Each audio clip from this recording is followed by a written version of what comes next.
Hello' government job এছপাইৰেণ্টছ আজি discuss কৰিম আমি আহিবলগীয়া ২২,৭৭৪টা নতুন পদৰ এক্সামৰ বাবে কি চিলেবাছ চাব লাগিব, কোনসমূহ টপিক কভাৰ কৰিব লাগিব যাতে আপুনি এক্সামটো সহজে ক্লিয়াৰ কৰিব পাৰে।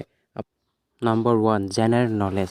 জেনেৰেল নলেজ সাধাৰণতে সকলোবিলাক পৰীক্ষাতে অহা দেখা যায়, তাৰ বাবে আপুনি জেনেৰেল নলেজবিলাক চাব লাগিব।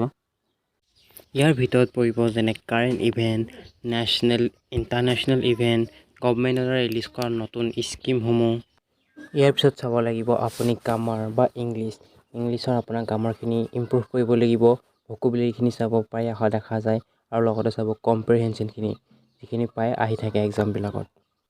নেক্সট ইম্পৰ্টেণ্ট টপিকটো হ'ল আপোনাৰ ৰিজনিংসমূহ প্ৰায় এক্সামবিলাকত অহা দেখা যায়, তাৰ বাবে আপুনি প্ৰব্লেম ছলভিং, মেণ্টেল এবিলিটি যিবিলাক ৰিজনিং থাকে সেইবিলাক আপুনি চাব পাৰে আৰু সেইখিনি কভাৰ কৰি থ'ব। আৰু এটা ইম্পৰ্টেণ্ট টপিক হ'ল মেথছৰ ভিতৰত আপোনালোকে চাব পাৰিব আপোনাৰ নিউমেৰিকখিনি, আৰু লগতে চাব age problem, distance, speed, time and work যিখিনি আপোনাৰ আহি থাকে, লগতে আহিব পাৰে ইণ্টাৰেষ্ট, সেইখিনি চাব, খুব ভালকৈ খৰচি মাৰি পঢ়িব।